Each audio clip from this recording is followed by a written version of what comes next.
بنانا یا اس کے اوپر حکم لگانا یہ مناسب نہیں ہے، بلکہ ہمارا معیار اللہ تبارک و تعالیٰ کی تعلیمات ہونی چاہیے۔ اللہ تعالیٰ کے معیار کو ہم معیار بنائیں۔ اس لیے بغیر تحقیق کے ایک دم کسی کو کہہ دینا کہ یہ گمراہ ہے، یہ معاذ اللہ کافر ہے، یہ مشرک ہے، یہ قطعاً غیر مناسب بات ہوتی ہے۔ پہلے تحقیق ہونی چاہیے، پہلے اتنا آدمی کے پاس وسیع علم ہونا چاہیے کہ ہم کسی پر گمراہ ہونے کا حکم لگا سکیں۔ یہ بہت بڑی بات ہوتی ہے، ہر ایک کو اتنی معلومات نہیں ہوتی کہ کون سا عقیدہ، کون سی بات، کسی کا کون سا قول، کون سا فعل درست ہے، شریعت کے مطابق ہے، اور کون سی یہ تمام چیزیں کسی شخص کی شریعت کے خلاف ہیں۔ اب سنی سنائی بات کے اوپر بغیر کسی بات کی گہرائی میں گئے ہوئے صرف کسی کے ظاہر کو دیکھ کر حکم لگا دیا جاتا ہے، اور اس طریقے سے بہت بگاڑ پیدا ہوتا ہے، اور علماء بہت سے معاملات میں خاموش ہوتے ہیں، لیکن جب یہ چیزیں عوام کے ہاتھ میں چلی جاتی ہیں تو وہ جرأت مند اور دلیر ہو کر ان چیزوں پر بھی کفر و شرک کا حکم لگانا شروع کر دیتے ہیں کہ جو حقیقتاً نہ کفر ہے اور نہ شرک سے ان کا کوئی تعلق ہے۔ تو اس لیے یہ بہت ہی ضروری ہے کہ ہم اللہ تبارک و تعالیٰ کے بیان کردہ معیار کو سمجھیں جو قرآن میں بیان ہوا۔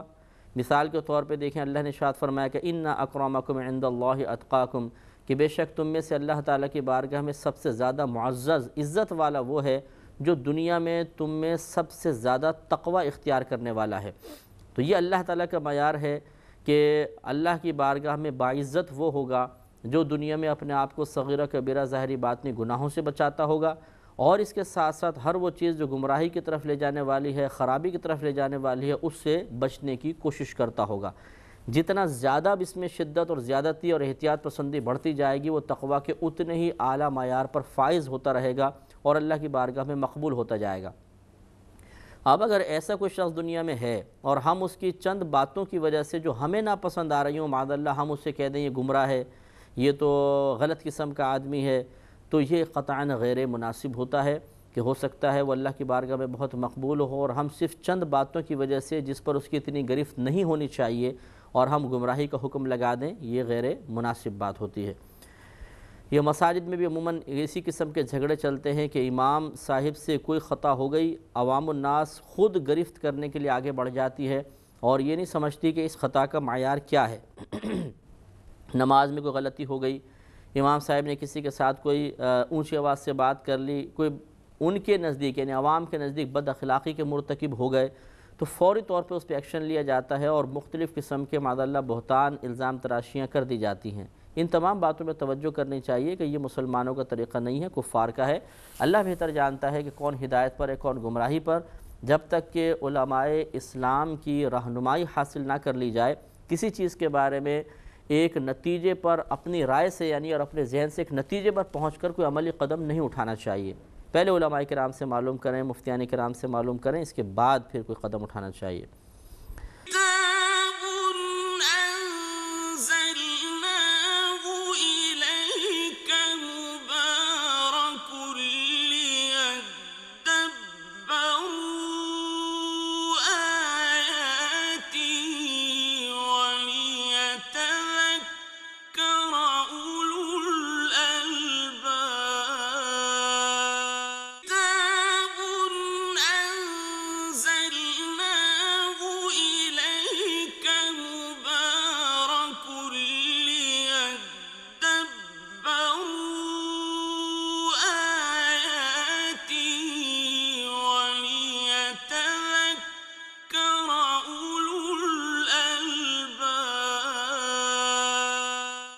وَمَا كُنْتَ تَرْجُو أَن يُلْقَى إِلَيْكَ الْكِتَابُ إِلَّا رَحْمَةً مِّن رَبِّكَ فَلَا تَكُونَنَّ ظَهِيرًا لِلْكَافِرِينَ۔ یہ جو آگے آیات اللہ نے نازل فرمائی، بظاہر ان کے مخاطب نبی کریم صلی اللہ علیہ وسلم نظر آتے ہیں، لیکن ابن عباس رضی اللہ تعالی عنہ کے نزدیک صحیح یہ ہے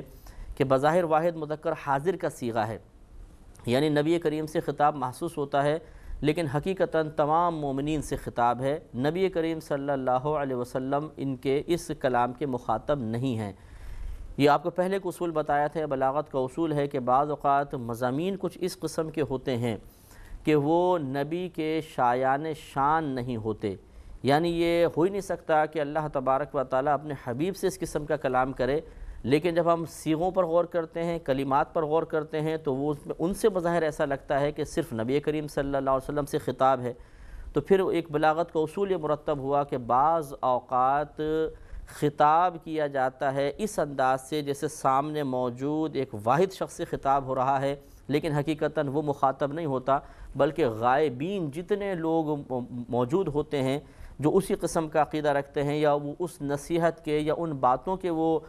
مستحق ہیں، ان کے لیے یہ باتیں ضروری ہیں، وہ سب کے سب مخاطب ہوتے ہیں۔ تو یہاں پر بھی خطاب بظاہر نبی کریم صلی اللہ علیہ وسلم سے ہے، لیکن آیات کے مضامین بتا رہے ہیں کہ ان کے مخاطب عام مومنین مومنات ہیں۔ لہٰذا اللہ تعالیٰ نے ارشاد فرمایا کہ وَمَا كُنْتَ تَرْجُو، اور آپ امید نہیں رکھتے تھے اَن يُلْقَى إِلَيْكَ الْكِتَابُ، کہ آپ کی طرف کتاب بھیجی جائے گی، یعنی قرآن پاک بھیجا جائے گا، إِلَّا رَحْمَةً مِّن رَبِّكَ، مگر تمہارے رب نے رحمت فرمائی۔ یعنی صحابہ کرام علیہم الرضوان کفار کی طرف سے جو شدت ہوتی تھی، سختیاں ہوتی تھیں، مزاحمتیں ہوتی تھیں، ان کو دیکھ کر ایسا محسوس ہو جاتا تھا کہ لگتا ہے کہ کوئی کتاب باقاعدہ نازل نہیں ہوگی، کوئی مزید امداد اللہ کی طرف سے نہیں آئے گی، کیونکہ یہ ہر ایک کا نہیں، جو نئے نئے مسلمان ہوا کرتے تھے ان کے دل میں اس قسم کے وساوس آتے تھے، اور وہ کفار کی قوت کو دیکھ کر ایک لمحے کے لیے تذبذب کا شکار ہو جاتے تھے کہ یہ کس طرح ہم فتح پائیں گے اور کیسے دین اسلام آگے چلے گا۔ تو اللہ تبارک و تعالیٰ نے یہ واضح فرمایا کہ تم جو بعض باتوں کی امید رکھتے تھے یا خدشات تمہارے دل میں آتے تھے، ویسا نہیں ہے، اللہ تبارک و تعالیٰ ہر چاہت پر قادر ہے۔ تو فَلَا تَكُونَنَّ ظَهِيرًا لِلْكَافِرِينَ، تو تم ہرگز کافروں کے مددگار مت ہو جانا، مدد کرنے والے ہرگز مت بن جانا۔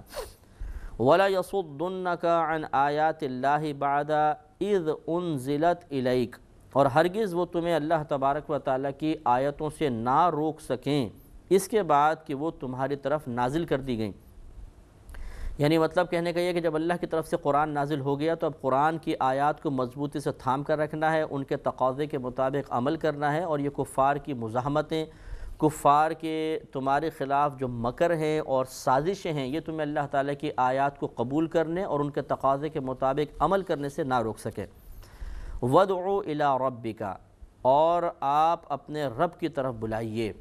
اس کے مخاطب نبی کریم بھی ہو سکتے ہیں کیونکہ مضمون آپ کے بالکل شائن شان ہے، اور عام مومنین مومنات بھی ہو سکتے ہیں کہ اپنے رب کی طرف بلاؤ، لوگوں کو دعوت دو اور انہیں اسلام میں داخل کرو۔ وَلَا تَكُونَنَّ مِنَ الْمُشْرِكِينَ، اور ہرگز شرک کرنے والوں میں سے نہ ہو جانا۔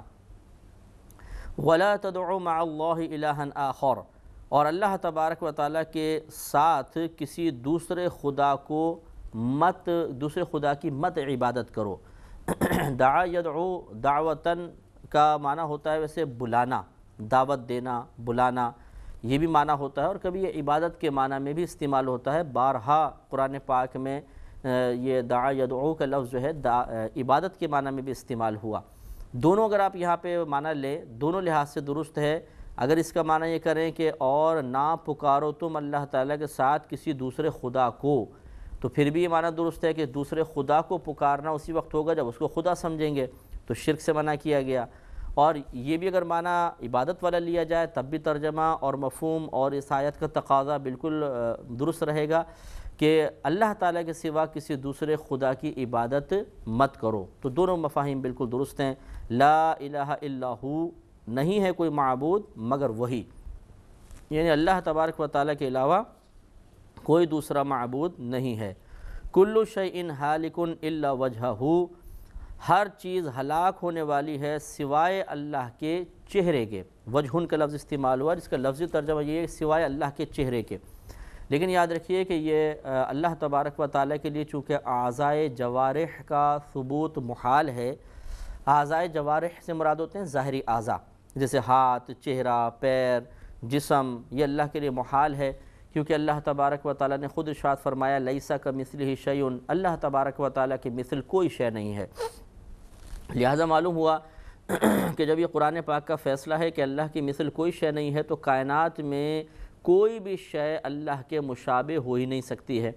تو اللہ تعالیٰ صورت اور جسم اور اعضائے جوارح سے پاک ہے۔ لہٰذا پھر جب اللہ تبارک و تعالیٰ اپنے لیے کسی عضو کا بیان کرتا ہے، جیسے پنڈلی کا لفظ اللہ کے لیے استعمال ہوا، وجہن کا لفظ یہاں پہ استعمال ہو رہا ہے تو اس کا ترجمہ پھر ذات کے ساتھ کرتے ہیں۔ یعنی یہ عربوں کا دستور ہے کہ بعض اوقات جسم کا ایک جز بول کر کل مراد لیا جاتا ہے۔ جیسے غلام آزاد کرنے پر یہ کہا جاتا ہے بھی رقبہ آزاد کر دیا، گردن آزاد کر دی، تو گردن کا مطلب یہ نہیں کہ خالی گردن آزاد کر دی، پورا جسم اپنے قبضے میں رکھا ہے۔ گردن آزاد کرنے کا مطلب یعنی ایک عضو بول کر پوری ذات مراد دی جاتی ہے کہ غلام کو آزاد کر دیا۔ اسی طرح اللہ کے لیے جب وجہن کا لفظ استعمال ہوگا تو اس کی ذات مراد لی جائے گی، لہذا لفظی ترجمہ وہی ہے جو میں نے آپ کو عرض کیا کہ ہر شے ہلاک ہونے والی ہے سوائے اللہ کے چہرے کے، لیکن اب یہاں جز بول کر اور پوری ذات مراد لی گئی ہے۔ یہ الگ بات ہے کہ یہاں اللہ کے لیے جز بھی ثابت نہیں ہو سکتا، لیکن یہاں ذات باری تعالی مراد ہے، تو ترجمہ یوں کریں گے کہ ہر شے ہلاک ہونے والی ہے سوائے اس کی ذات کے، یعنی اللہ تبارک و تعالیٰ کی ذات پاک ہلاکت سے محفوظ ہے، ہر چیز فنا ہو جائے گی۔ اور یہ قرب قیامت کے وقت یعنی قیامت جب قائم ہوگی تو پھر یہ سب اپنی آنکھوں سے دیکھیں گے کہ پوری کائنات ختم ہو جائے گی، صرف ایک اللہ تبارک و تعالیٰ کی ذات پاک ایسی ہوگی جس پر فنا نہیں ہے، باقی تمام چیزیں ختم ہو جائیں گی۔ اس کے بعد دوبارہ اللہ تبارک و تعالیٰ مخلوقات کو پیدا فرمائے گا۔ لہ الحکم، اسی کے لیے حکم ہے، وَإِلَيْهِ تُرْجَعُونَ، اور اسی کی طرف تم لوٹائے جاؤ گے۔ تو لہذا معلوم ہوا کہ سب کچھ اللہ تبارک و تعالیٰ کے لیے ہے، ہر چیز فانی ہے، اللہ تعالیٰ کی ذات غیر فانی ہے، اسی کے لیے حکم ہے۔ یعنی ہمارے لیے بھی حکم ہوتا ہے، باپ بیٹے کو حکم کرتا ہے، شوہر بیوی کو، حاکم اپنے محکوم کو حکم کرتا ہے، لیکن حقیقتاً حکم وہ اللہ کا ہی ہے، اس کے مثل کوئی حکم نہیں ہو سکتا، کوئی حکومت نہیں ہو سکتی ہے۔ اور خصوصاً جب قیامت قائم ہوگی تو اللہ تبارک و تعالیٰ سب کو ہلاک کر کر جب سب مطلب فنا ہو جائیں گے، اس وقت اللہ تعالیٰ فرمائے گا کہ آج بتاؤ کس کی حکومت ہے، تو کوئی جواب دینے والا نہ ہوگا، تو پھر خود اللہ تعالیٰ ارشاد فرمائے گا کہ اللہ واحد قہار کی آج حکومت ہے۔ یعنی حکومت سے مراد ایسا نہیں کہ اس وقت حکومت تھی اب حکومت نہیں ہے، مراد کہنے کا یہ ہے کہ اب اس دنیا میں مجازی طور پر ہم لوگوں کی طرف حکم کی اور حکومت کی نسبت کر دیتے ہیں، جی یہ ان کا حکم ہے، جی یہ فلاں کی حکومت ہے، لیکن قیامت کے روز جب اللہ تبارک و تعالیٰ قیامت قائم فرمائے گا اس وقت مجازی حکومت، مجازی حکم بالکل ختم ہو جائے گا۔ یعنی ہم اللہ تعالیٰ کے علاوہ کسی کی طرف حکم کی نسبت نہیں کر سکیں گے کیونکہ کوئی موجود ہی نہیں ہوگا، اور کسی کی طرف حکومت کی نسبت نہیں ہو سکتی ہے کیونکہ کوئی حکومت کرنے والا باقی نہیں رہے گا۔ اس وقت ایک ہی اللہ تعالیٰ کی طرف ہی بس نسبت ہوگی، حکم کی نسبت اور حکومت کی نسبت، کہ اللہ ہی کا حکم ہے، اللہ ہی کی حکومت ہے اور کوئی بھی اس کے مقابلے پر نہیں ہے۔ وَإِلَيْهِ تُرْجَعُونَ، اور اسی کی طرف تم لوٹائے جاؤ گے۔ لہٰذا یہ ایک عقیدہ آخرت مسلمانوں کا ہے کہ ہم دنیا میں مختصر وقت گزارنے کے بعد ضرور اللہ تعالیٰ کی بارگاہ میں پہنچیں گے۔ اللہ تعالیٰ ہمارے ایمان کو مزید مضبوط فرمائے، آمین۔ وآخر دعوانا ان الحمد للہ رب العالمین۔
الحمد لله رب العالمين والصلاة والسلام على سيد الأنبياء والمرسلين، أما بعد فأعوذ بالله من الشيطان الرجيم، بسم الله الرحمن الرحيم۔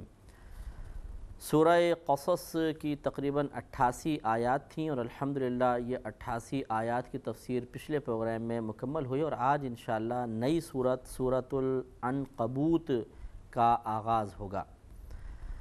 اور یہ مکی صورت ہے، اور اس میں تقریباً 69 آیات موجود ہیں، اور یہ چونکہ مکی صورت ہے اور آپ کو معلوم ہے کہ مکی صورتوں میں اکثر مضامین جو بیان کیے گئے ہیں ان کا تعلق آخرت سے ہے، توحید سے زیادہ تر تعلق ہے، ایمانیات اس میں زیادہ بیان کی گئی ہیں، منافقین کے تذکرے، مشرکین کے تذکرے زیادہ کیے گئے ہیں، عقیدہ آخرت کو بہت زیادہ مضبوط کیا گیا ہے اور اس طرف زیادہ توجہ فرمائی گئی ہے۔ پھر مدنی آیات میں چونکہ اس وقت تک ایمان راسخ فی القلب ہو چکا تھا، لہٰذا مدنی آیات میں زیادہ تر احکام بیان کیے گئے ہیں۔ تو یہ بھی چونکہ مکی صورت ہے، سورۃ العنکبوت، اور اس میں بھی اللہ تبارک و تعالیٰ نے اخروی مضامین کو بہت تفصیل کے ساتھ بیان فرمایا ہے۔ تو آج انشاءاللہ اس کا آغاز کریں گے، اور اس میں بہت ہی نصیحت آموز آیات ہیں، بہت ہی زیادہ محاسبے کی دعوت دینے والی آیات موجود ہیں، جو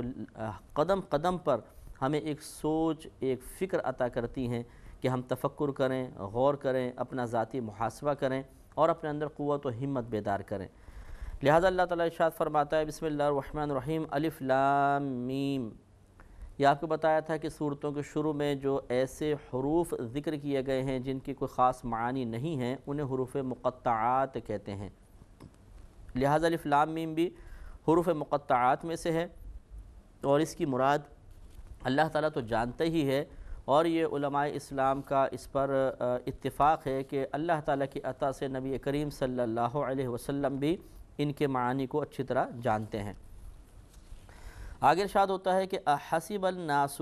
کیا لوگ یہ گمان کرتے ہیں، ان یترکوا ان یقولوا آمنا وہم لا یفتنون، کہ ان لوگوں کو صرف اتنی بات پر چھوڑ دیا جائے گا کہ وہ کہیں کہ ہم ایمان لے آئے، وہم لا یفتنون، اور ان کی کوئی آزمائش نہیں کی جائے گی، انہیں کسی فتنے یا آزمائش میں مبتلا نہیں کیا جائے گا۔ یہ اصل میں ان صحابہ کے بارے میں نازل ہوئی کہ جو مکہ المکرمہ میں موجود تھے، تو جو مدینہ منورہ آ گئے تھے صحابہ، انہوں نے ان کو پیغام بھجوایا کہ اس وقت تک تمہارا ایمان اب معتبر نہیں ہو سکتا، کیونکہ ہجرت کا حکم ہو گیا ہے کہ جب تک تم یہاں سے ہجرت کر کے مدینہ منورہ کی طرف نہ آؤ۔ تو پھر وہ ان لوگوں نے ہجرت کی، اور بہت سے لوگ ان میں سے شہید کر دیے گئے، اور بہت سے بچ کر مدینہ منورہ آنے میں کامیاب ہوئے۔ تو یہ اللہ نے خطاب کر کے بیان فرمایا کہ لوگ کیا یہ گمان کرتے ہیں کہ وہ صرف اتنا کہہ لیں کہ ہم ایمان لے آئے تو کافی ہے، حالانکہ ان کو اور بھی آزمایا جائے گا۔ وَلَقَدْ فَتَنَّا الَّذِينَ مِن قَبْلِهِمْ، اور ضرور بے شک ہم نے ان سے پہلے والوں کو بھی آزمائش میں مبتلا کیا ہے۔ فَلَيَعْلَمَنَّ اللَّهُ الَّذِينَ صَدَقُوا، پس ضرور اللہ تبارک و تعالی جان لے گا، یعنی امتحان فرما کر الگ کر دے گا، الَّذِينَ صَدَقُوا، ان لوگوں کو جو سچے ہیں، وَلَيَعْلَمَنَّ الْكَاذِبِينَ، اور ضرور اللہ تبارک و تعالی امتحان فرما لے گا ان کا بھی جو جھوٹے ہیں۔ تو کہنے کا مطلب یہ ہے کہ اللہ تبارک و تعالیٰ کی بارگاہ میں صرف زبان سے کلمہ پڑھ لینا یا ایمان لانے کا اقرار کر لینا ہی کافی نہیں، بلکہ اللہ تبارک و تعالیٰ کی عادت کریمہ یہ ہے کہ اللہ تعالیٰ ایمان کا اقرار کرنے والوں کو مختلف طریقے سے آزمائش میں مبتلا فرماتا ہے۔ اس سے یہ معلوم ہوا کہ اگر کوئی شخص نیکی کی طرف مائل ہو جاتا ہے، نیک اعمال کرتا ہے، پرہیزگار بن جاتا ہے، تو اس کا مطلب ہرگز یہ نہیں ہے کہ اب وہ یہ تمنا کرنا شروع کرے کہ اللہ تبارک و تعالیٰ میری پرہیزگاری کو، میری نمازوں پر استقامت کو، میرے سچ بولنے کو، میرے گناہوں سے بچنے کو ملحوظ رکھتے ہوئے کوئی مصیبت مجھ پہ نازل نہ فرمائے۔ یہ غلط خیال ہے، اور یہ ایک عوامی خیال ہوتا ہے کہ بولتے ہیں یہ پتہ نہیں کیوں ہم پر مصیبتیں آ رہی ہیں، 5 وقت نماز ہم پڑھتے ہیں، قرآن پاک کی تلاوت ہم کرتے ہیں، گناہوں سے بچنے کی کوشش ہم کرتے ہیں، پھر بھی ہم پر ہی مصیبت آ رہی ہے، اور وہ فلاں فراڈ کرتا ہے، رشوت دیتا ہے، سود کا کاروبار کرتا ہے، اس پر اللہ تعالیٰ کی بڑی رحمت اور کرم ہے۔ تو معاذ اللہ ایک بات تو یہ کہ جو رشوت لے رہا ہے اس پر اللہ کا کرم کہنا، یہ بھی بڑا سخت جملہ ہے، اور حکم کفر تک اس پر یہ چیز پہنچ سکتی ہے، احتیاط کرنا چاہیے۔ اور دوسرا، یہ کوئی ضابطہ قاعدہ نہیں ہوتا کہ اگر آپ نیک پرہیزگار ہو جائیں گے تو اللہ تعالیٰ آپ کو اپنی بارگاہ میں مقبول بنا کر ہر قسم کی مصیبت سے محفوظ کر دے گا۔ یہ وہی بات بولے گا، یعنی وہی شخص یہ جملہ کہے گا کہ جس نے اپنی اسلامی تاریخ کا مطالعہ نہیں کیا، جس کو گہری نظر حاصل نہیں ہے۔ ورنہ آپ یہ دیکھیے کہ نبی کریم صلی اللہ علیہ وسلم نے جب اعلان نبوت فرمایا تو آپ کی عمر مبارکہ 40 سال کی تھی، اور پھر 13 سال آپ مدینہ منورہ میں مکہ المکرمہ میں مزید رہے 53 سال، پھر 10 سال مدینہ منورہ کے 63 سال۔ 13 سالہ مکی زندگی آپ نے جس آزمائش میں گزاری، وہ آپ کو تاریخ کی کتاب، نبی کریم صلی اللہ علیہ وسلم کی سیرت پاک پر لکھی گئی کتاب کا مطالعہ کر کے جان سکتے ہیں کہ کس قدر شدید آزمائشیں تھیں۔ تو حبیب باری تعالی ہیں، سب سے آخری نبی ہیں، سب سے محبوب ترین نبی ہیں، اللہ تعالیٰ کے چہیتے نبی ہیں، اللہ تعالیٰ کی خصوصی نظر کرم آپ پر ہے، آپ پرہیزگار ہیں، متقی ہیں، ہر طرح کے نیک عمل کرنے والے ہیں، اس کے باوجود 13 سال تک شدید آزمائش۔ تو یہ غور کرنا چاہیے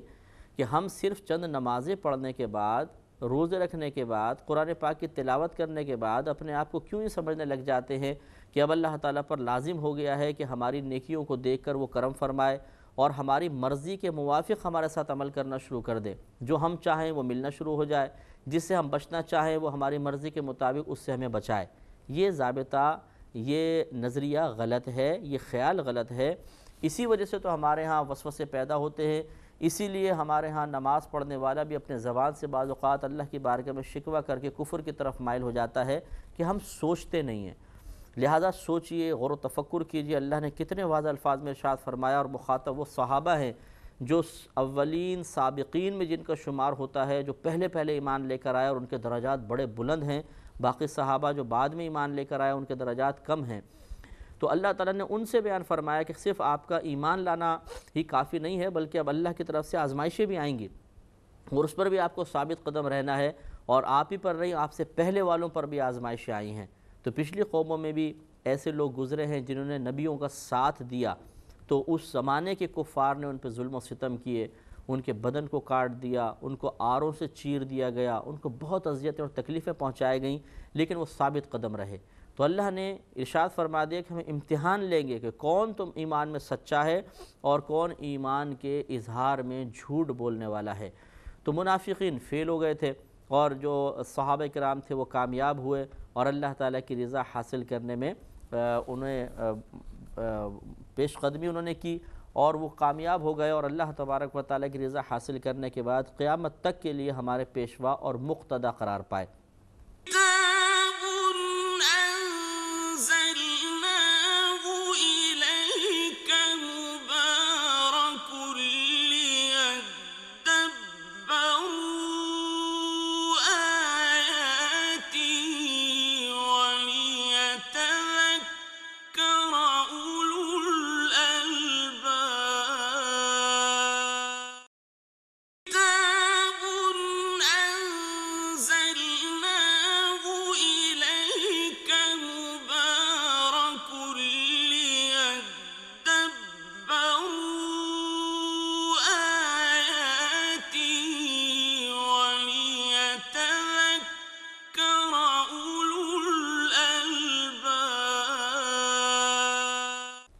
لہٰذا آج کے دور میں بھی بہت سے ایسے مسلمان بھائی ہیں، بہنیں ہیں کہ جو دین کی طرف مائل ہوتے ہیں تو انہیں بہت زیادہ آزمائشوں کا سامنا کرنا پڑتا ہے۔ کوئی بہن ہے، انہوں نے برقع پہن لیا، نمازیں پڑھنے لگیں، وہ غیبت چغلی جھوٹ سے محفوظ ہو گئیں، ناجائز زینت کو انہوں نے ترک کرنا شروع کیا، تو ان کو خواتین گھیر لیتی ہیں، اور ان کو مطلب دقیانوسی اور بڑیا اور پتہ نہیں کن کن القابات سے نوازا جاتا ہے۔ اسی طرح کوئی نوجوان اگر دین اسلام کی طرف مائل ہو، داڑھی رکھ لے، گناہوں سے بچے، زبان کی احتیاط اس کو حاصل ہو جائے، نمازوں پہ استقامت اور پابندی اختیار کرے، تو یہ پاکیزہ چیزیں اختیار کرنا ہی ان کا معاذاللہ ایک بہت بڑا جرم قرار پاتا ہے، اور گھر والے مخالف، گھر والوں کے رویے، ان کی نگاہیں مختلف ہو جاتی ہیں، دوست ان پہ طعنہ زنی کرتے ہیں، رشتہ دار انہیں آ کر معاذاللہ ایسا لگتا ہے کہ ان کی حماقت کا احساس دلا رہے ہوں کہ آپ نے یہ غلط کیا ہے، حالانکہ یہ تمام چیزیں بالکل درست ہیں، صحیح ہیں۔ ایسے وقت میں ایسے بھائی بہن جو دین کی طرف مائل ہوئے، انہیں ان آیات پر خاص طور پہ غور کرنا چاہیے کہ آپ کو بھی آزمایا جائے گا، ایسا نہیں ہے کہ آپ بس دین کی طرف مائل ہوئے اور آپ نے تہیہ کیا کہ ہم گناہوں سے بچیں گے، ہم نیک اعمال کریں گے، ہم باعمل بن جائیں گے تو سارے آپ کے قدموں کے اندر گر جائیں، کوئی آپ کا مخالف ہی نہ رہے، اللہ تعالیٰ کی طرف سے روزی میں برکت شروع ہو جائے، آپ کو کوئی پریشانی محسوس ہی نہ ہو۔ ایسا نہیں ہوگا، آزمائشیں آتی رہیں گی، اور ہمیں صدقو جو اللہ نے بیان فرمایا کہ اللہ تعالیٰ ضرور امتحان کر کے معلوم کرے گا، یعنی علیحدہ کر دے گا ان لوگوں کو جو سچے ہیں اور ان لوگوں کو بھی کہ جو جھوٹے ہیں۔ تو ہمیں کس میں شامل ہونا ہے یہ غور و تفکر کرنا ہوگا۔ تو جب ہم سچوں میں شامل ہونے کی کوشش کریں گے تو ضرور آزمائش کا سامنا کرنا پڑے گا، اور اس آزمائش پر پورا اترنے کا مطلب ہے، یہ اس کی مطلب علامت یا صورت یہ ہے کہ جب آپ اس طرف مائل ہو گئے تو اب استقامت کے ساتھ اس پر قائم رہیں اور ہر مخالفت کا سامنا کریں، اور حکمت کے ساتھ کرنا چاہیے، جیسے اس زمانے کے صحابہ کرام نے بھی حکمت کے ساتھ، صبر و تحمل کے ساتھ زبانیں بند کر کے اور بس لگے رہے اپنے کام میں۔ اسی طریقے سے آج کے دور میں بھی کوئی نوجوان دین کی طرف مائل ہو، کوئی بہن دین کی طرف مائل ہو، اور وہ اسی طریقے سے زبان بند کر کے بس عمل کرتے چلے جائیں، تو انشاءاللہ ایک نہ ایک وقت آئے گا جب اللہ کی طرف سے یہ آزمائشی دور ختم ہوگا۔ ہاں، پھر اللہ تعالیٰ ضرور ایسے ایسے انعامات عطا فرمائے گا کہ جن کا ہم نے تصور بھی نہیں کیا تھا۔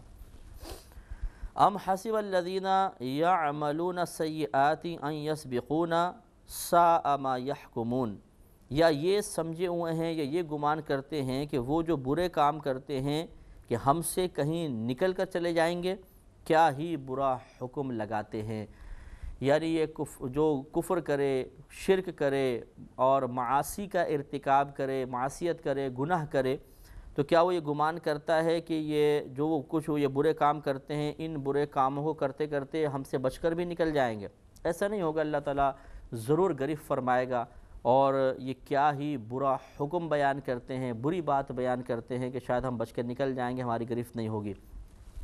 اس میں اللہ تبارک و تعالیٰ نے مشرکین، کفار اور منافقین کی مذمت بیان فرمائی، جو یہی سمجھتے تھے کہ ہم چاہے کتنی ہم برائیاں کریں لیکن اپنی ذہانت کی بنا پر ہم ہمیشہ غالب رہیں گے، اپنے مال و دولت اور اپنی اولاد اور ماتحت لوگوں کی کثرت کی بنا پر ہمیں غلبہ حاصل رہے گا۔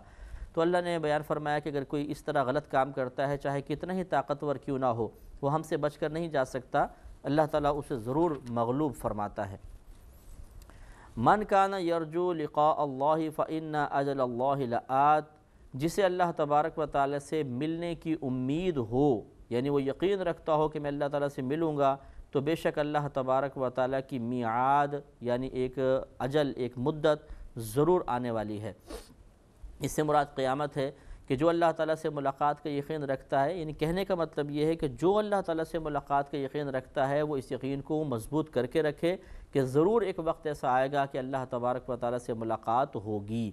لہذا اس کے چونکہ اصل مخاطب صحابہ کرام ہیں تو ان کو سمجھایا جا رہا ہے کہ بالکل مایوسی کی ضرورت نہیں ہے، یہ عقیدہ صحیح ہے، درست ہے کہ اللہ تعالیٰ سے ملاقات ہوگی، ایک وقت ایسا ضرور آئے گا کہ اللہ پوری مخلوق کو وہاں پر جمع فرمائے گا، لہذا تم ثابت قدم رہو۔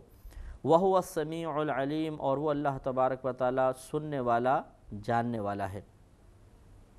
وَمَنْ جَاهَدَ، اور جو شخص اللہ تبارک و تعالیٰ کے راہ میں کوشش کرے، فَإِنَّمَا يُجَاهِدُ لِنَفْسِهِ، تو محض وہ اپنی ذات کے لیے کوشش کرتا ہے۔ إِنَّ اللَّهَ لَغَنِيٌّ عَنِ الْعَالَمِينَ، بے شک اللہ تبارک و تعالیٰ تمام جہانوں سے بے پرواہ اور بے نیاز ہے۔ کتنے نفیس انداز میں اللہ تبارک و تعالیٰ نے بات سمجھائی کہ صحابہ کرام علیہم الرضوان جب آزمائشوں میں مبتلا کیے گئے، ثابت قدم رہے، تو اللہ تعالیٰ نے یہ واضح فرما دیا کہ یہ آپ کی تمام تر جو کوشش ہے اس کا فائدہ آپ کی ذات کو ہی پہنچے گا۔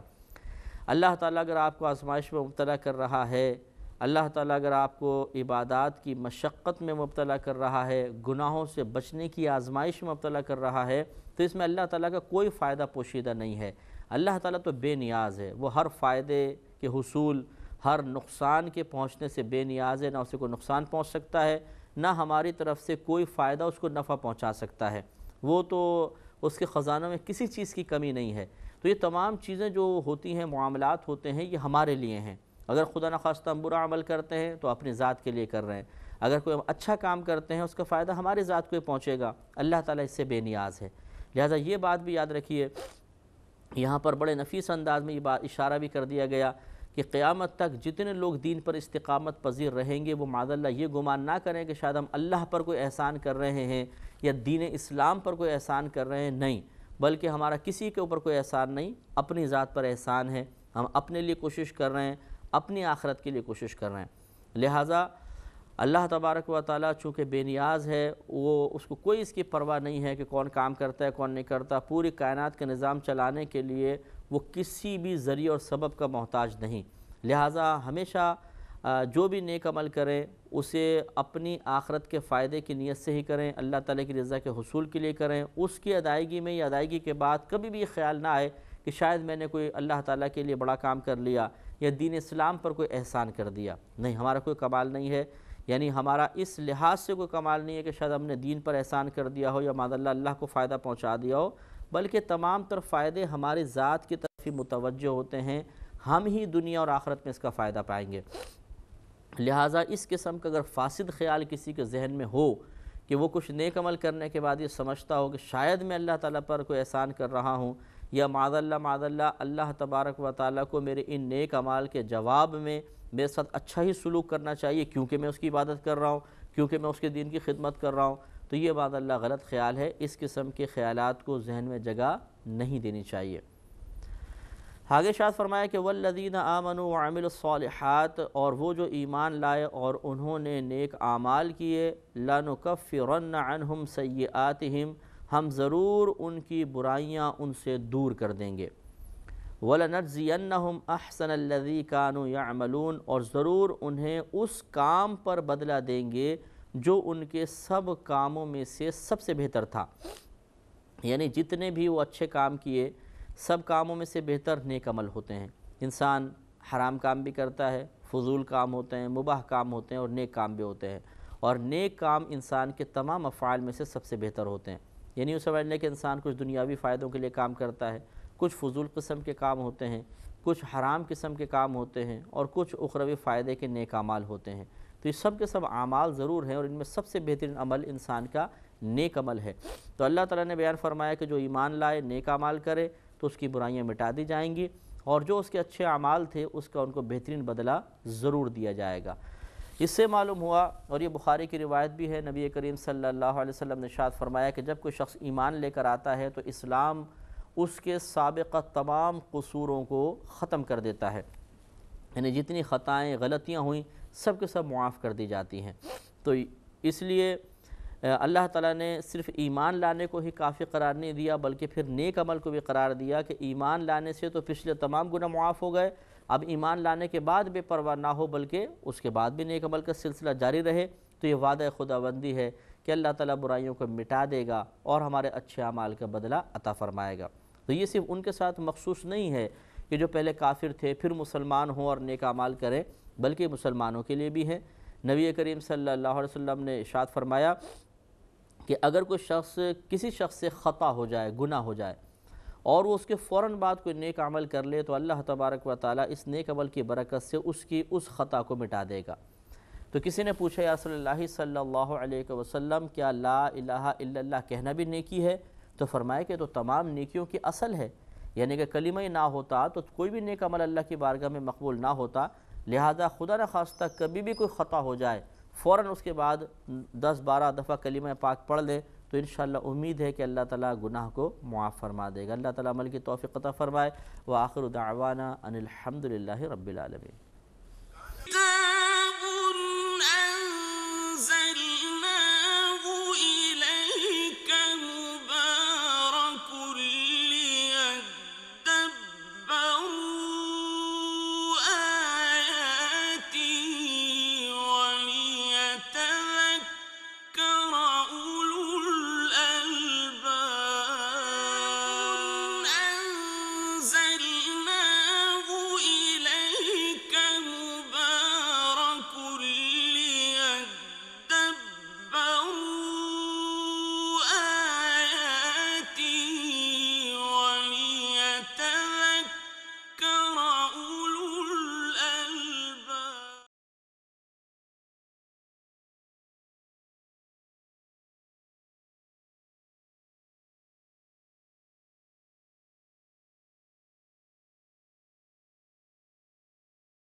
الحمدللہ رب العالمین والصلاة والسلام علی سید الانبیاء والمرسلین اما بعد فاعوذ باللہ من الشیطان الرجیم بسم اللہ الرحمن الرحیم۔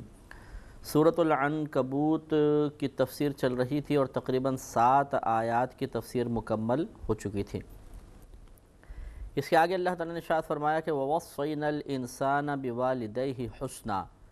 اور ہم نے انسان کو تاکید فرمائی اپنے ماں باپ کے ساتھ حسن سلوک کی، یعنی ان کے ساتھ اچھا سلوک کرنے کا حکم ارشاد فرمایا۔ وَإِن جَاهَدَاكَ، اور اگر وہ کوشش کریں تیرے ساتھ لِتُشْرِكَ بِي مَا لَيْسَ لَكَ بِهِ عِلْمٌ، کہ تو میرا شریک اسے ٹھہرائے جس کا تجھے علم نہیں ہے، فَلَا تُطِعْهُمَا، تو پھر تو ان دونوں کی اطاعت مت کرنا۔ الیہ مرجعکم، میری ہی طرف تمہارا لوٹنے کا مقام ہے۔ فَأُنَبِّئُکم بِمَا كُنتُمْ تَعْمَلُونَ، تو پھر میں تمہیں خبر دے دوں گا جو کچھ تم کام کرتے رہے تھے۔ تو اس آیت کریمہ میں پہلے اللہ تبارک و تعالیٰ نے والدین کے ساتھ حسن سلوک کے حکم کو بیان فرمایا کہ ہم نے انسان پر لازم کر دیا ہے کہ وہ اپنے والدین کے ساتھ حسن سلوک کرے۔ حسن سلوک سے مراد یہ ہوتا ہے کہ کوئی بھی ایسا عمل والدین کے ساتھ کرنا کہ جس سے ان کو راحت ملے، آرام ملے، اور اس کے ساتھ ساتھ ہر اس عمل سے بچنا جو ان کی دل آزاری کا سبب بنے، تکلیف کا سبب بنے۔ لہٰذا کوشش یہ ہونی چاہیے کہ انسان کوئی عمل جان بوجھ کر ایسا نہ کرے جس سے والدین کے قلب کو اذیت پہنچے۔ اچھے اعمال کرنے چاہیے، اچھے اخلاق کا مظاہرہ ہونا چاہیے، ان کی خدمت میں کوئی کمی نہیں ہونی چاہیے، اور اس کے باوجود اگر نادانستہ طور پر کوئی خطا ہو بھی جائے تو پھر فوراً انسان کو معافی طلب کر لینی چاہیے اور اپنے اعمال کی اصلاح کرنی چاہیے۔ تو والدین کے ساتھ حسن سلوک کی اللہ تعالیٰ نے پہلے تلقین فرمائی، لیکن پھر اسے مشروط کر دیا اس کے ساتھ کہ جب تک وہ اللہ تبارک و تعالیٰ کی اطاعت کا حکم دیتے رہیں ان کی اطاعت کرتے رہو، یعنی اللہ تعالیٰ کے احکامات کے دائرے میں رہ کر جتنے بھی وہ کام کرتے رہیں گے یا تمہیں باتیں کہتے رہیں گے ان کی اطاعت کرتے رہنا، اور جہاں وہ خود دائرہ شریعت سے باہر نکلنے کی کوشش کریں تو پھر ان کا کہنا نہیں مانا جائے گا۔ تو کہتے ہیں کہ یہ آیت کریمہ سعد بن مالک زہری رحمۃ اللہ علیہ کے حق میں نازل ہوئی کہ جب وہ ایمان لے کر آئے تو اپنی والدہ سے بہت ہی زیادہ محبت رکھتے تھے، اور والدہ ان کی مشرکہ تھیں، ان کا نام حمنہ تھا۔ تو ان کی والدہ نے شور مچا دیا کہ تم یا تو اسلام کو چھوڑ دو اور یا پھر میں کھانا پینا چھوڑ دوں گی اور راحت و آرام کو ترک کر دوں گی، اور تمہیں بدنام کر دوں گی کہ تم نے اپنی ماں کا قتل کیا ہے، تم نے ماں کے ساتھ برا سلوک کیا ہے۔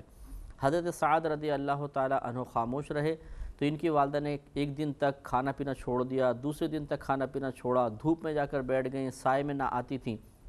اور اس امید پر کہ شاید یہ بیٹا میرا کہنا مان لے گا۔ لیکن حضرت سعد رضی اللہ تعالی عنہ ثابت قدم رہے، یہاں تک کہ دوسرے دن آپ کے پاس پہنچے اور کہا کہ اے والدہ، اگر آپ کی 1000 جانیں بھی ہوں اور ایک ایک کر کے آپ سب ختم کر دیں گی تب بھی میں آپ کی اطاعت نہیں کروں گا، بلکہ اللہ تبارک و تعالیٰ اور اس کے رسول کریم صلی اللہ علیہ وسلم کا ہی کہنا مانوں گا۔ تو جب آپ کی والدہ نے دیکھا کہ بیٹا ثابت قدم ہے اور یہ میری بات تسلیم نہیں کرے گا اور کسی قسم کا اس طرح بلیک میلنگ میری نہیں چلے گی، تو انہوں نے پھر یہ بھوک ہڑتال جو تھی وہ ختم کر دی اور وہ راہ راست پر آ گئیں۔ تو یہاں پر سمجھا دیا گیا کہ والدین کے ساتھ حسن سلوک کا ایک طریقہ یہ بھی ہے کہ ان کا کہنا مانا جائے، وہ جو بات کہیں ان کو مانیں، لیکن یہ اس کے ساتھ قید بڑھا دی گئی ہے اور سمجھا دیا گیا ہے کہ ان کا کہنا اسی وقت مانا جائے گا جب والدین کا حکم اللہ تعالیٰ اور اس کے رسول کے حکم سے ٹکراتا نہ ہو۔ اگر ٹکراتا ہوگا یعنی وہ نافرمانی کا حکم دیں، غلط بات کا حکم دیں، پھر ان کی اطاعت نہیں کی جائے گی اور یہ حسن سلوک کے خلاف نہیں ہوگا، یہ نافرمانی نہیں ہوگی بلکہ یہ عین اللہ تبارک و تعالیٰ کی مرضی کے موافق عمل ہوگا۔ لہٰذا یہ بڑا نازک معاملہ ہوتا ہے کہ انسان اس بات کا فیصلہ کرے کہ والدین کا کون سا حکم شریعت کے مطابق ہے اور کون سا حکم شریعت کے خلاف ہے، اور اس کے مطابق پھر وہ عمل کی کوشش کرے۔ اس لیے آج کل کے دور میں بھی بہت سے والدین ایسے ہیں جو دنیاوی تقاضے سے مغلوب ہو کر یا لوگوں کی باتوں میں آ کر یا کم علمی کی بنا پر، علم دین سے محرومی کی بنا پر، ایک دنیاوی ماحول میں مستغرق ہونے کی بنا پر اپنی اولاد کو گناہ اور خطا کا حکم دیتے ہیں۔ اگر بیٹا داڑھی رکھنے لگے داڑھی سے منع کرتے ہیں، نمازیں پڑھنے لگ جائے تو ان کو تشویش ہوتی ہے کہ شاید پھر یہ دنیاوی تعلیم حاصل نہیں کر سکے گا، مولوی بن جائے گا، ملا ہو جائے گا، مسجد سے اس کا رابطہ مضبوط ہو جائے گا، دنیا کی دوڑ میں پیچھے رہ جائے گا، وغیرہ وغیرہ ہزارہ قسم کے وساوس آتے ہیں۔ اور اس معاشرے میں ہم نے اپنی آنکھوں سے یہ منظر دیکھا ہے کہ بے دردی کے ساتھ اپنی اولاد کو مسجدوں سے روک دیا جاتا ہے، نمازوں سے روک دیا جاتا ہے، ان کی زبان پر نکلنے والے ہر بات کے جواب میں انشاءاللہ، ماشاءاللہ، الحمدللہ، سبحان اللہ کو برا محسوس کیا جاتا ہے۔ اگر وہ نیک لوگوں کی صحبت میں بیٹھنے لگے اس محفل سے، اس مجلس سے، اس اجتماع سے روک دیا جاتا ہے، اور اس طرح بچوں کی آخرت کو خطرے میں ڈال دیا جاتا ہے۔ یہ اپنی اولاد کے ساتھ محبت نہیں ہے، یہ اپنی اولاد کے ساتھ حسن سلوک نہیں ہے، بلکہ بہت بڑا ظلم ہے کہ اگر خدا نخواستہ اولاد ان کی اطاعت کر کے گناہوں کے راستے پہ چل پڑے تو بتائیے اللہ تعالیٰ کی بارگاہ میں جا کے کیا جواب دیں گے، اور کس طریقے سے اللہ تعالیٰ کی بارگاہ سے نجات حاصل کریں گے۔ اگر بروز قیامت اللہ تعالیٰ نے ایسے والدین کو کھڑا کر کے سوال کر لیا کہ بتاؤ کیا تمہیں میرا حکم برا لگتا تھا، میری تعلیمات بری لگتی تھیں، تمہیں دنیا زیادہ محبوب تھی، اللہ تعالیٰ اور اس کے رسول کریم صلی اللہ علیہ وسلم زیادہ محبوب نہیں تھے، کیا یہ دنیا والے تمہیں آخرت دے سکتے تھے، کیا جنت تمہیں دنیا کی خدمت سے حاصل ہونی تھی، تو کیا جواب دیں گے؟ لازم بات ہے کہ سوائے ندامت اور شرمندگی کے کچھ بھی نہیں ہے۔ اسی لیے انسان کو چاہیے کہ صرف دنیا کی طرف نہ دیکھے بلکہ ایک لمحے کے لیے آخرت کو بھی اپنے پیش نظر رکھے۔ اگر بالفرض کسی کو عمل کی توفیق حاصل نہیں ہے اور اولاد عمل کر رہی ہے تو اسے کیوں عمل سے روکتے ہیں کہ چلو ٹھیک ہے ہم عمل نہیں کر سکے، تم عمل کرنا چاہو کرو، بلکہ ان کو آپ اعتدال کی ان کو تعلیم دے سکتے ہیں کہ بیٹا دیکھو دین کی طرف مائل ہوتے ہوئے ذرا اعتدال قائم رکھنا، دنیا کے بھی کچھ تقاضے ہوتے ہیں، جو دنیا کے تقاضے شریعت سے نہیں ٹکراتے ان کو پورا کرنا ضروری ہوگا تاکہ تم دنیا کے اندر آرام سے جی سکو اور دنیا والوں کو اپنے ساتھ لے کر چل سکو، کیونکہ انسان کی صرف اپنی ذات نہیں ہوتی ہے، کچھ ماں باپ کے بھی حقوق ہوتے ہیں، رشتہ داروں کا بھی کچھ حق ہوتا ہے، کچھ تقاضے ہوتے ہیں، لہٰذا اعتدال تو ضروری ہے۔ لیکن اگر والدین بالکل ہی اولاد کو دین سے دور کرنے کی کوشش کریں اور ان کو بالکل عمل سے دور کر دیں تو یہ پھر مخلصانہ کوشش نہیں ہے، بہت مذمومانہ کوشش ہے، اور اس کا آخرت میں وبال سخت ہو سکتا ہے۔ تو پیار سے، محبت سے اپنی اولاد کی تربیت کرنی چاہیے، اور اولاد کو چاہیے کہ اگر بالفرض والدین کسی مقام پر غلط رویہ اختیار کرتے ہیں تو انہیں قابل مذمت نہیں بلکہ قابل رحم تصور کریں کہ نفس و شیطان نے ان کو جکڑ لیا ہے، دنیا نے اپنے قابو میں کر لیا ہے اور یہ بیچارے غلط قسم کا حکم دے رہے ہیں، اگر میں ان کا کہنا مانوں گا تو نہ صرف خود ہلاک ہو جاؤں گا بلکہ یہ بھی ہلاک ہو جائیں گے، تو لہٰذا میں اس نیک عمل پر استقامت حاصل کر کے انہیں بھی آخرت کی گرفت سے بچاؤں گا اور خود بھی بچوں گا۔ تو استقامت سے پھر انسان عمل کرے تو انشاءاللہ عز و جل ایک وقت آتا ہے جیسے کہ حضرت سعد بن مالک رضی اللہ تعالی عنہ کے عمل سے ثابت ہوا کہ آپ نے واضح طور پہ والدہ کی خدمت میں لیکن دائرہ ادب میں رہ کر عرض کر دیا تھا کہ اگر آپ کی 1000 جانیں بھی ہوں اور آپ ایک ایک کر کے اسلام دشمنی میں اسے ختم کر دیں میں تب بھی آپ کی پرواہ نہیں کروں گا، اور اللہ تبارک و تعالی اور اس کے رسول کریم صلی اللہ علیہ وسلم کی رضا کو مقدم رکھوں گا۔ لہٰذا ہمیں بھی یہی غور کرنا چاہیے، ٹھیک ہے والدین کی محبت اپنی ہوتی ہے، بھائی بہن، دوست احباب، لیکن کسی کی محبت اللہ تعالیٰ کے حکم پر غالب نہیں آنی چاہیے۔ ہاں اس کا طریقہ اچھا ہونا چاہیے، دائرہ ادب میں رہ کر آپ عرض کریں، اور اس گھر والے عرض نہ سنیں تو بس زبان بند کر لیں اور اپنا نیک عمل کرتے چلے جائیں۔ اللہ تبارک و تعالیٰ کی خصوصی تائید، خصوصی مدد آپ کے ساتھ ہوگی، اور ایک وقت آئے گا کہ ان کے دل بھی موم پڑ جائیں گے۔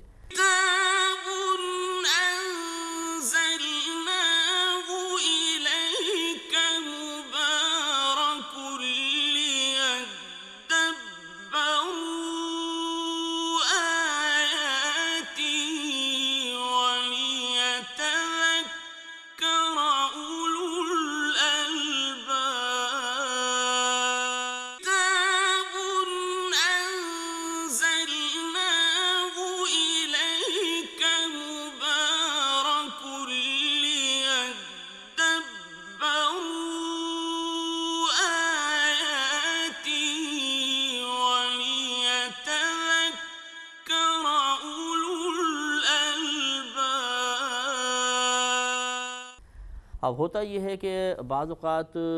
خود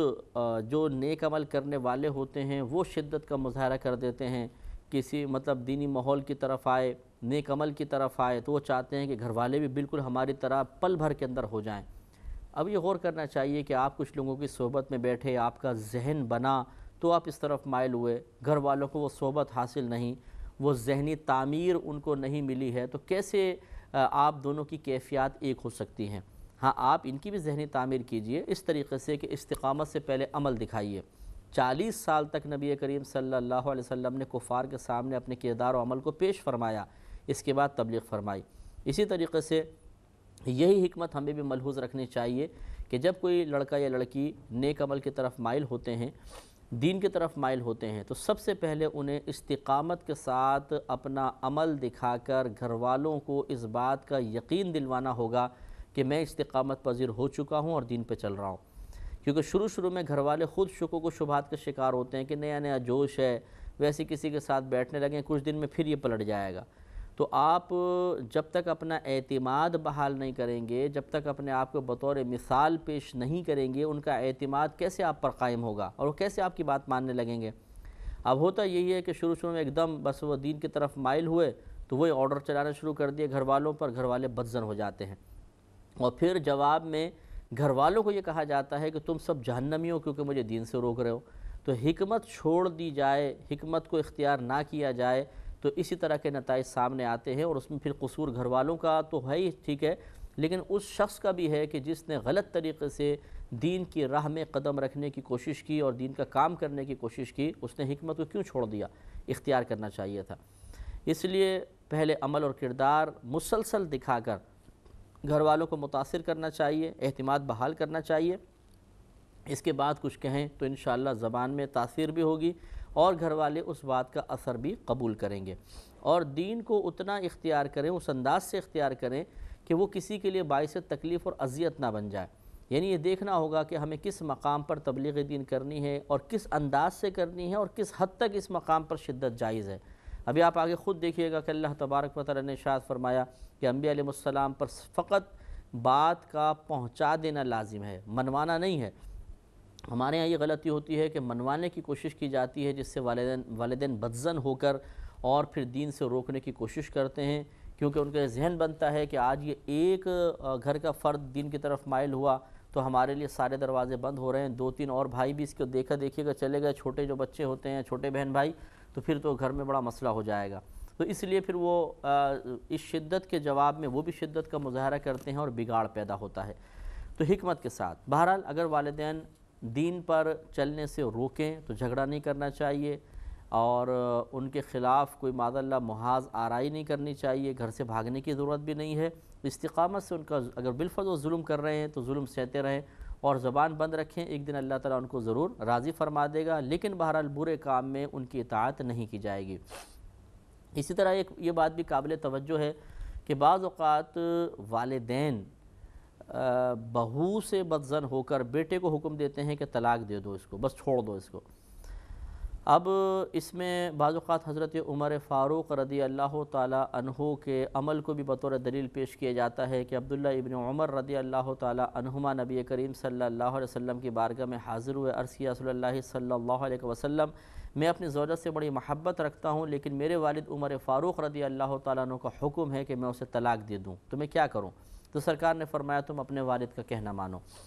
تو اس کو دلیل بنا کے بعض اوقات بہت سے والدین بہو سے اگر صرف ذاتی طور پر، نفسانی طور پہ کوئی تضاد پیدا ہو گیا تو اپنے نفس سے مغلوب ہو کر بیٹے کو فوراً آرڈر کرتے ہیں کہ اس کو طلاق دو، اور اس وقت اپنے ماں باپ ہونے کے ذریعے اس کو بلیک میل کرنے کی کوشش کی جاتی ہے کہ ہم تمہارے والدین ہیں اور تمہیں طلاق دینی ہوگی۔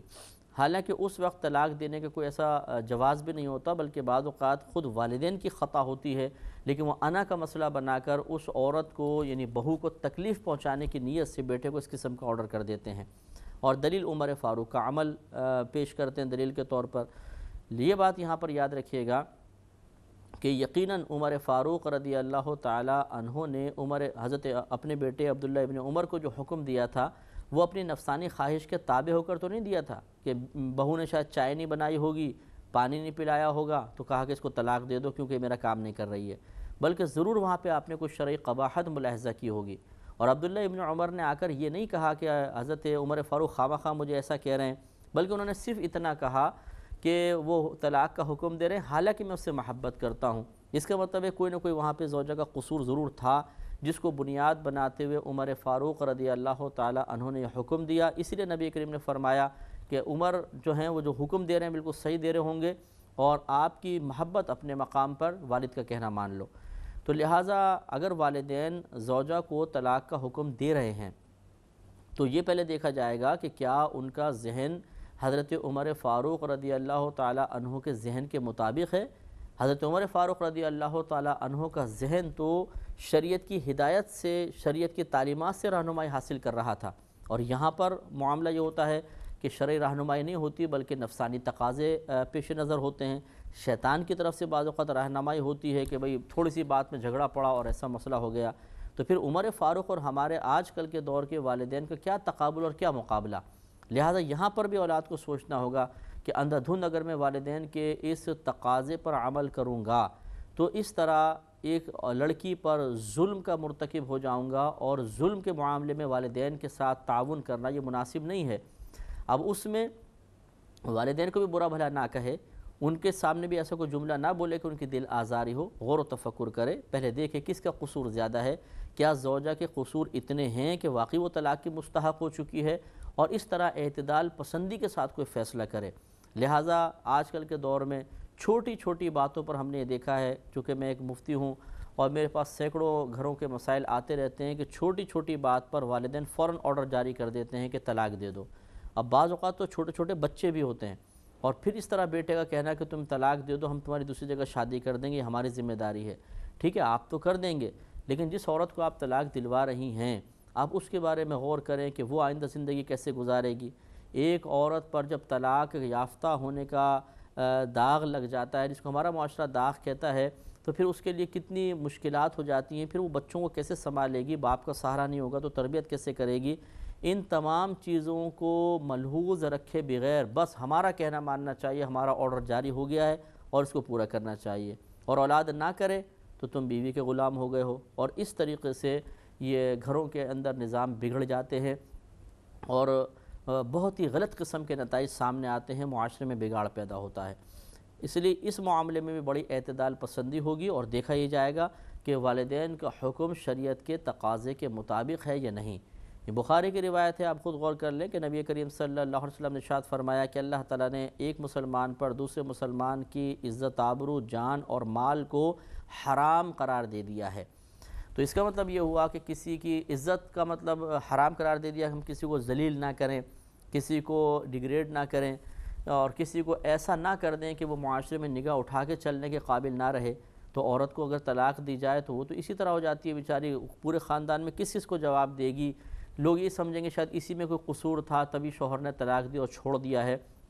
ہزارہ قسم کے معاملات ہوتے ہیں، تو اس لیے بہت ہی سوچ سمجھ کر اس میں بھی فیصلہ کرنا چاہیے، اور والدین بھی اس آیت سے ذرا عبرت حاصل کریں کہ وہ بھی اپنی اولاد کو ایسا کوئی حکم جاری نہ کریں جو اللہ تبارک و تعالیٰ اور اس کے رسول کریم صلی اللہ علیہ وسلم کے حکم اور رضا کے خلاف ہو۔ اور یقیناً یہ دونوں چیزیں، یعنی دونوں طرف سے کہ اولاد بھی اور والدین بھی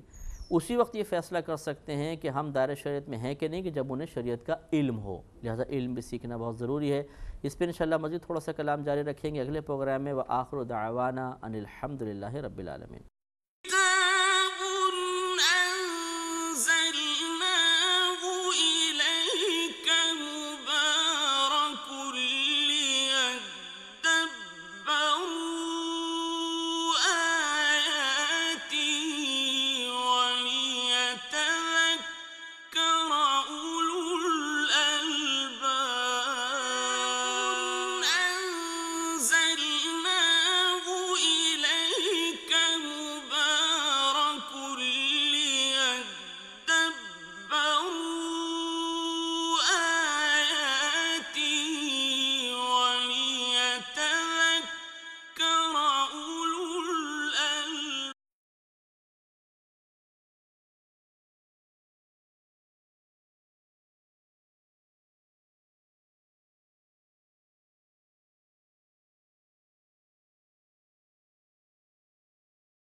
الحمدللہ رب العالمین والصلاة والسلام علی سید الانبیاء والمرسلین اما بعد فاعوذ باللہ من الشیطان الرجیم بسم اللہ الرحمن الرحیم۔ سورہ عنکبوت کی تفسیر چل رہی تھی۔ 8ویں آیت کی تفسیر ہم پچھلے پروگرام میں بھی عرض کر رہے تھے، جس میں اللہ تبارک و تعالیٰ نے پہلے والدین کے ساتھ حسن سلوک کا حکم یا تاکید بیان فرمائی، اور اس کے بعد ایک کنڈیشن لگا دی کہ اگر یہ والدین شرک کی دعوت دیں، برائی کی دعوت دیں، تو بہرحال ان کی اطاعت نہیں کی جائے گی۔ اس پر ہم طویل کلام پچھلے پروگرام میں بھی کر چکے ہیں، لہٰذا خلاصہ کلام یہ ہے کہ اولاد کو بھی چاہیے کہ وہ اتنا علم دین سیکھ لے کہ جس کی روشنی میں یہ فیصلہ کر سکے کہ والدین جو مجھے آرڈر کر رہے ہیں، حکم کر رہے ہیں، وہ اللہ تعالیٰ اور اس کے رسول کے حکم کے خلاف تو نہیں۔ اور اسی طرح والدین کو بھی یہ شعور اور اتنا علم حاصل ہونا چاہیے کہ وہ اس بات کا صحیح فیصلہ کر لیں کہ ہمارا یہ حکم، ہماری نصیحت، ہماری تلقین اور جو ہم اولاد کو بات سمجھا رہے ہیں، یہ دائرہ شریعت سے باہر تو نہیں جا رہے۔ لہٰذا جب تک علم نہیں ہوگا تو مختلف قسم کی جہالتیں سامنے آتی رہیں گی، کبھی اولاد کی طرف سے منفی رویہ اور غلط رویہ، کبھی والدین کی طرف سے غلط طرز عمل، اور اس سے معاشرے میں بگاڑ پیدا ہوگا۔ لہٰذا کوشش یہی کرنی چاہیے کہ آدمی علم دین سیکھے، والدین کے کیا کیا حقوق ہیں، شریعت نے ہم پر کیا کیا لازم قرار دیا ہے، ایک مطلب اگر شوہر ہے تو زوجہ کے مجھ پہ کیا حق ہیں، والدین کے مجھ پہ کیا حقوق ہیں۔ اسی طرح والدین یہ دیکھیں کہ اولاد کے، بہو کے، گھر کے اور دیگر افراد کے ہم پر، یا ایک مسلمان کی حیثیت سے دوسرے مسلمان کے لیے کیا حق اللہ تعالیٰ نے تجویز فرمائے ہیں، ان سب کو ملحوظ رکھ کر پھر ہم فیصلے کریں گے اور حکم جاری کریں گے تو بہتر رہے گا، ورنہ بہت خطرناک قسم کی صورتحال سامنے آئے گی، جیسے کہ معاشرے میں آپ دیکھ ہی رہے ہیں۔ آگے اللہ تعالیٰ نے ارشاد فرمایا کہ والذین آمنوا وعملوا الصالحات، اور وہ جو ایمان لائے اور انہوں نے نیک اعمال کیے، لندخلنہم فی الصالحین، ضرور ہم انہیں نیک لوگوں میں شامل فرما دیں گے، داخل فرما دیں گے۔ تو اللہ تعالیٰ نے یہاں پر وعدہ فرما لیا کہ جو ایمان لائے اور نیک عمل کرے، دو چیزیں بیان فرمائیں۔ صرف ایمان لانا کافی نہیں ہے، بلکہ نیک عمل بھی کرے گا تو ضرور انہیں نیکوں کے ساتھ شمار کر لیا جائے گا، شامل کیا جائے گا، اور جنت میں ان نیکوں کے ساتھ ہی داخل کیا جائے گا۔ لہٰذا ہمیں بھی کوشش کرنی چاہیے کہ جو ایک مسلمان گھرانے میں پیدا ہو گئے اللہ تبارک و تعالیٰ کے فضل و کرم سے، تو وہ نیک عمل میں کوتاہی نہ کریں۔ اور یہ بارہا میں اس طرف اشارہ کرتا ہوں کہ بعض رہنما بن جانے والے حضرات جو اپنے آپ کو رہنما کہتے ہیں، وہ اپنے ماتحتوں کو یہ یقین دلانے کی کوشش کرتے ہیں کہ بس ہمارے ساتھ وابستگی ہی کافی ہے، اب اگر تمہارے نیک عمل میں کوتاہی اور کمی بھی رہی تو کوئی بات نہیں، ہم تمہیں بروز قیامت نجات دلوا دیں گے۔ یہ غلط طریقہ ہوتا ہے۔ نیک عمل کرنا ہم پر لازم ہے، ضروری ہے۔ نبیوں نے، انبیاء علیہم السلام نے، صحابہ کرام نے، اولیاء عظام نے، کیا انہوں نے کوئی نیک عمل ترک کیا؟ حالانکہ اللہ تعالیٰ کی بارگاہ کے مقبول بندے تھے، لیکن اس کے باوجود یہ صاحب ایمان بھی تھے اور استقامت کے ساتھ نیک عمل کرتے تھے۔ تو نیک عمل ضروری ہے۔ یہ سمجھنا کہ جی نیک عمل نہ کریں، صرف ایمان ہم لے آئیں، مسلمان ہیں تو انشاءاللہ نجات ہو جائے گی، ہاں ہو سکتی ہے، اللہ تعالیٰ کی رحمت بہت بڑی ہے، لیکن اللہ تعالیٰ نے بارہا قرآن عظیم میں نیک اعمال کو بھی ایمان کے ساتھ بیان فرمایا، جس سے ثابت کر دیا اور واضح اشارے فرما دیے کہ ایمان لانا بھی کافی ہے، لیکن اس کے ساتھ ساتھ نیک عمل بھی ضروری ہے۔ اگر نیک عمل نہیں کریں گے تو وہ انعامات حاصل نہیں ہو سکتے ہیں جو ایمان اور نیک عمل اختیار کرنے والوں کو حاصل ہوں گے۔ وَمِنَ النَّاسِ مَن يَقُولُ آمَنَّا بِاللَّهِ، اور بعض لوگ وہ ہیں جو کہتے ہیں کہ ہم اللہ تبارک و تعالیٰ پر ایمان لے آئے، فَإِذًا، پھر جب اوذِیَ فِی اللَّہِ، انہیں تکلیف پہنچائی جاتی ہے اللہ تبارک و تعالیٰ کے راستے میں، جَعَلَ فِتْنَةَ النَّاسِ كَعَذَابِ اللَّهِ، تو وہ لوگ لوگوں کی طرف سے پہنچنے والی آزمائش کو اللہ کے عذاب کی مثل قرار دیتے ہیں۔ یہ منافقین کے حق میں آیت نازل ہوئی کہ وہ لوگ یہی کہا کرتے تھے ہم ایمان لے کر آ گئے، اور جب مسلمانوں پہ کوئی مصیبت آزمائش آتی تھی تو کہتے تھے، ڈرتے تھے، خوفزدہ ہو جاتے تھے، بولتے تھے کہ بھئی یہ لوگوں کی طرف سے جو آزمائش آئی ہے یہ تو بالکل اللہ کے عذاب کی طرح ہے۔ تو جیسے اللہ کے عذاب سے ڈر کر اطاعت کرنی چاہیے تھی، ایسے ہی مخلوق کی طرف سے پہنچنے والی اذیتوں کے خوف کی وجہ سے وہ ایمان سے دور ہو جاتے تھے، پیچھے ہو جاتے تھے۔ گویا کہ وہ اتنا اس کو عظیم سمجھتے تھے کہ یہ لوگوں کی طرف سے پہنچنے والی تکلیف بہت زیادہ ہے۔